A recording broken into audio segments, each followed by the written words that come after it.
देखो भाई, कक्षा एकादश की आज की इस वीडियो में हम लोग पढ़ने जा रहे हैं अपना टॉपिक, जिसका नाम है कक्षक, जिसको हम ऑर्बिटल बोलते हैं। क्या बोलते हैं? ऑर्बिटल। देखो, नाभिक के चारों ओर स्थित वह त्रिविमीय क्षेत्र जिसमें इलेक्ट्रॉनों के पाए जाने की प्रायिकता उच्च होती है, कक्षक कहलाते हैं। क्या? नाभिक के चारों ओर स्थित वह त्रिविमीय क्षेत्र जिसमें इलेक्ट्रॉन के पाए जाने की प्रायिकता उच्च होती है, कक्षक कहलाते हैं। रफ कॉपी दो, रफ है ये भाई। नाभिक के चारों ओर, ये क्या है? ये नाभिक, ये त्रिविमीय क्षेत्र है में,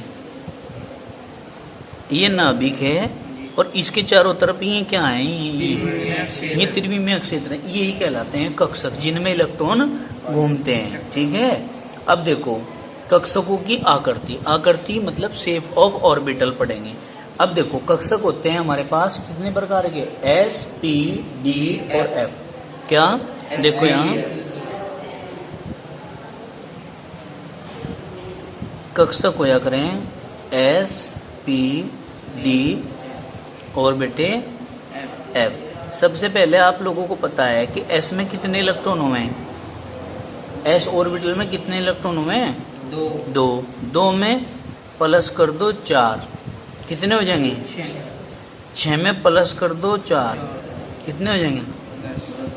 10 में प्लस कर दो 4, कितने हो जाएंगे? 14। आगे समझ में कोई दिक्कत तो नहीं है? तो हमने कहा कि एस में 2, पी में 6, डी में 10, एफ में 14 इलेक्ट्रॉन पाए जाते हैं। ठीक है बेटे। अब देखो हम क्या कहेंगे। एस कक्षक पढ़ रहे हैं आप, एस कक्षक, इसकी आकृति पढ़ रहे हैं, तो हम क्या कहेंगे? इनकी आकृति सममित गोलीय होती है। कैसी?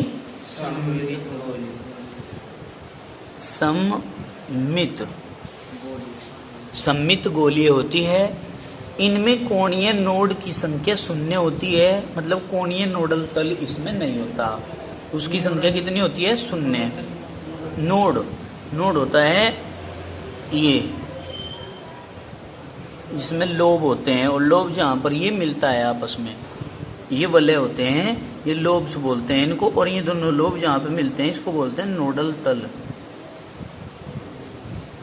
यानी कि जिसमें इलेक्ट्रॉन नहीं होते, एब्सेंट होते हैं इलेक्ट्रॉन। ये जो है ये भी नोडल ही तल हो, समझ गए? ये जो यहाँ थोड़ा यूं इलेक्ट्रॉन, तो ये नोडल तल होता है। तो इसने क्या कहा? नोड की संख्या 0 होती है। इनमें देशिक गुण नहीं होता, मतलब दिशा का कोई भी प्रभाव इस पर नहीं होता है। हमने कहा इनका आकार मुख्य क्वांटम संख्या n के मान पर निर्भर करता है। किसके मान पर? n के मान पर निर्भर करता है, तथा n स्क्वायर के समानुपाती होता है। किसके समानुपाती होता है? n स्क्वायर के समानुपाती होता है। देखो, प्रत्येक s उपकोष में केवल एक ही s कक्षक होती हैं। क्या होती है भाई? प्रत्येक s उपकोष में केवल क्या होती है? एक ही s कक्षक होती है। क्यों? क्योंकि s का अर्थ है l बराबर 0। इसके लिए m का मान m बराबर 0 ही संभव होगा। अगर l का मान 0 है तो m का मान तो 0 ही होगा। आगे समझ में? निर्भर करता है। अब देखो ये गोलीय आकार है x, y, z, इसमें कोई दिशा का प्रभाव नहीं होता। ये s कक्षक है। क्या है? s कक्षक। समझ गए? गोल आकार का ये होता है। क्लियर होगी बात? इसके बाद हम आगे चलते हैं अपने s कक्षक के बाद नेक्स्ट p कक्षक। s के बाद क्या आता है बेटे? p कक्षक। और p कक्षक में कितने इलेक्ट्रॉन रह सकते हैं? अधिकतम 6 इलेक्ट्रॉन रह सकते हैं। तो देखिए p कक्षक पढ़ेंगे। p कक्षक, इनकी आकृति डंबल के समान होती है। किसके समान? ये डंबल ही तो है, डंबल के समान होती है। अब हमने क्या कहा? जिनमें 2 पालियां होती हैं। 2 लोब्स नहीं बताए हमने। लोब्स कितने होते हैं? 2।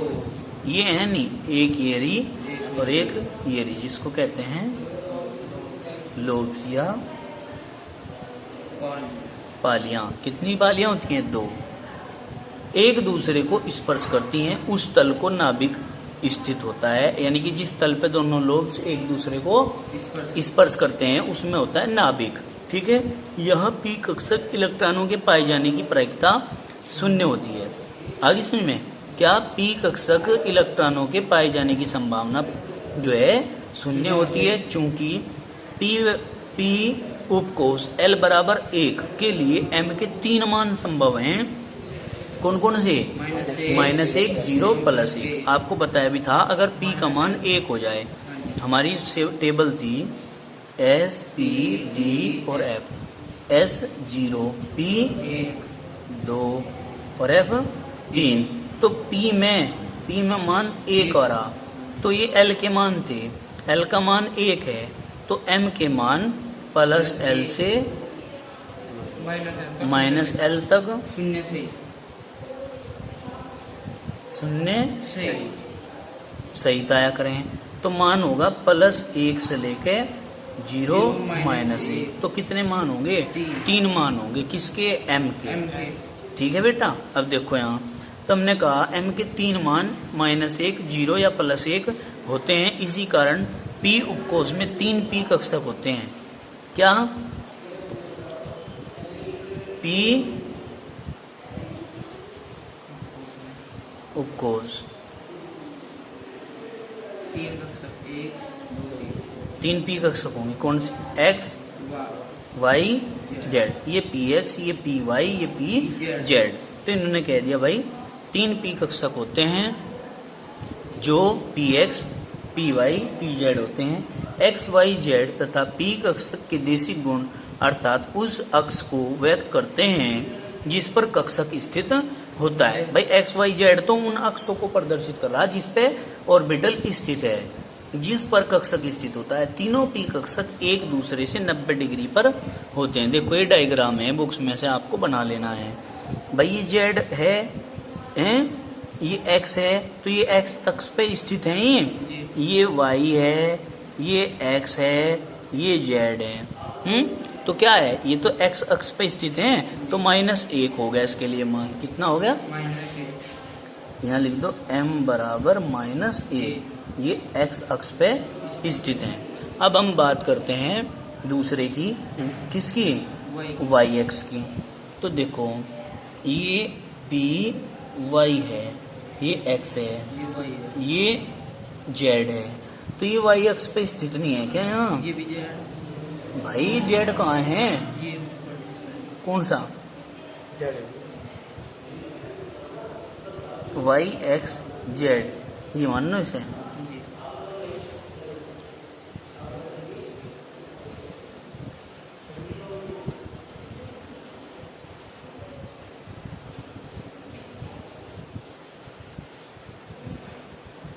इसे जेड मान रखा है, ये जेड है बेटे, और ये वाई है। तो हम क्या कहेंगे?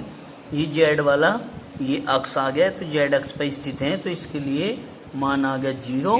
और ये अगले वाला है, ये वाई अक्ष पर स्थित है, ये है यहाँ पर वाई अक्ष, और ये क्या है यहाँ पर एक्स अक्ष, और एक्स वाई, और ये वाला अक्ष है आपका जेड। तो चूंकि ये वाई अक्ष पर स्थित है, तो इसके लिए होगा मान +1। बताओ जरा इतनी बात समझ में आई या नहीं आई? फिर इन तीनों के मिश्रण से एक ये बना दिया। ठीक है बेटे, इन तीनों के मिक्सअप से क्या बना दिया? एक एक्स, वाई और जेड। तो ये पी कक्षक कंप्लीट हो गया। तितली स्ट्रक्चर है इसकी। क्या है? तितली स्ट्रक्चर। बताओ इतनी बात समझ में आई क्या? अब हम आगे चलते हैं ऑर्बिटल के बारे में। नोट डाल के कुछ बात पढ़ेंगे, समझेंगे, इसे समझिए। कक्षा एकादश के सभी भैया बहन क्या कहेंगे? किसी भी पी कक्षक के लिए n का न्यूनतम मान 2 होता है। कितना होता है? किसी भी पी कक्षक के लिए n का न्यूनतम मान कितना होता है? 2 होता है।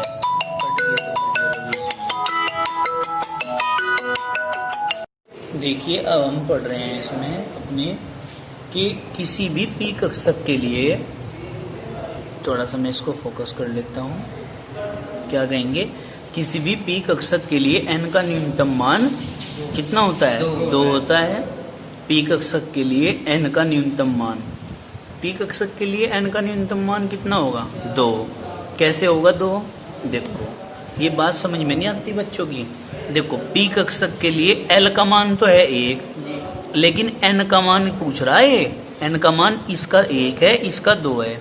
तो पी कक्षक के लिए n का मान तो 2 ही है, और इसके लिए कितना है 3, इसके लिए कितना है 4। तो ये टेबल है, आपको ये टेबल भूलनी नहीं चाहिए, समझ गए। ये n के मान पूछे इसने, किसी भी p कक्षक के लिए n का न्यूनतम मान 2 होगा। कितना होगा 2। इस बात को समझ गए। अब आगे चलते हैं। इस बात को देख के कंफ्यूजन हो जा कि p बराबर तो 1 आना था, लेकिन वो एक l का मान था, यहाँ n का पूछा बेटे।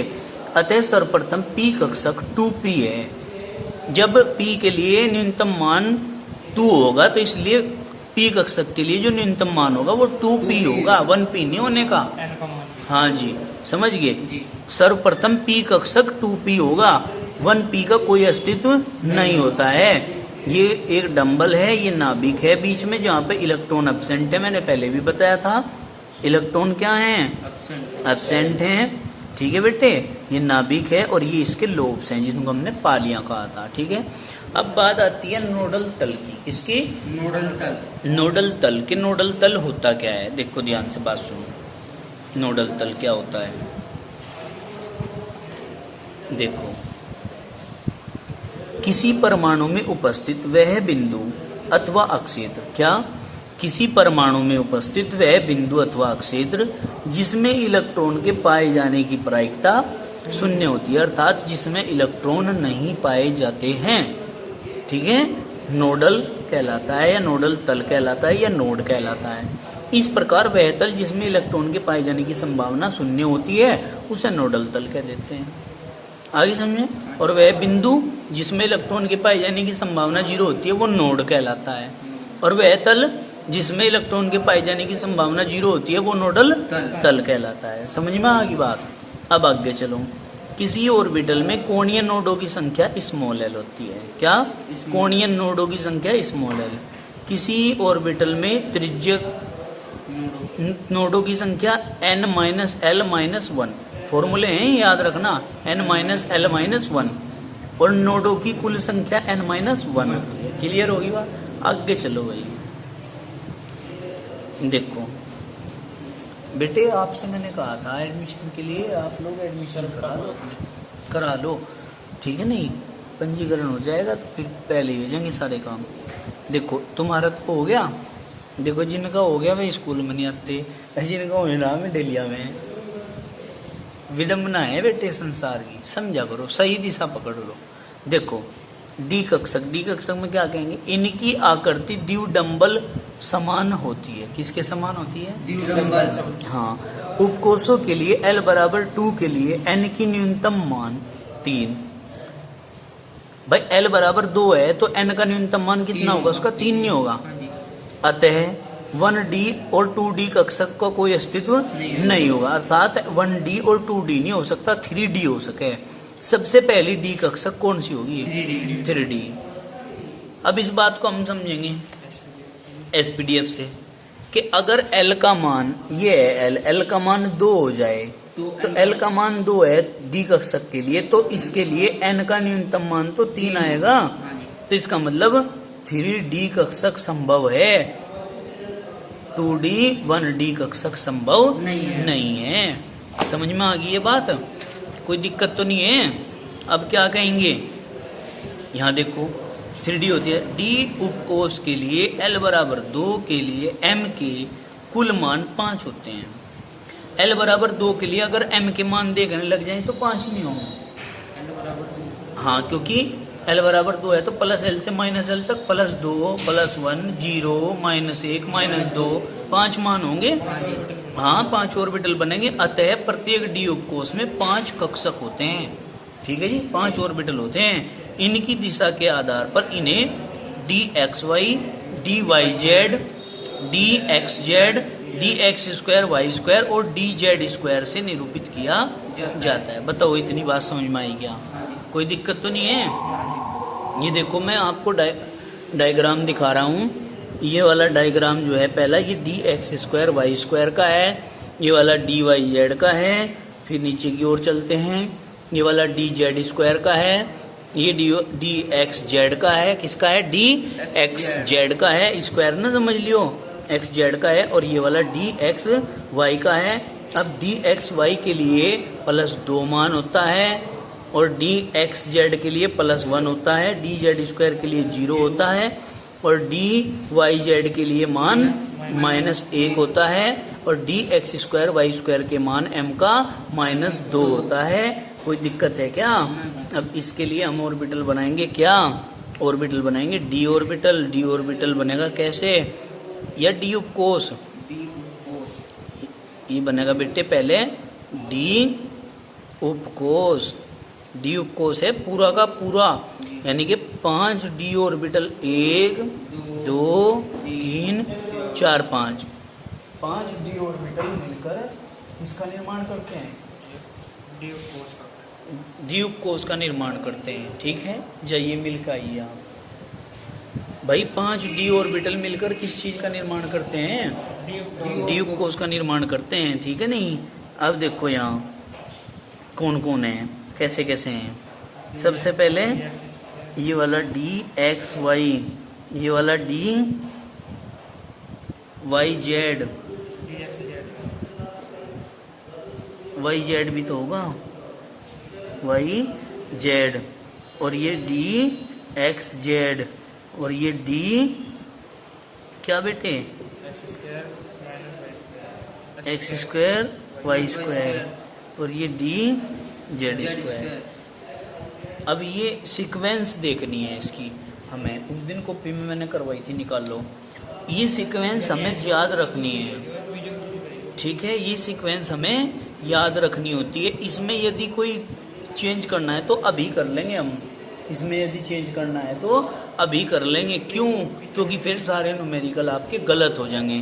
तो इसलिए इस सीक्वेंस को चेक करते हैं हम, अभी आगे बढ़ते हैं।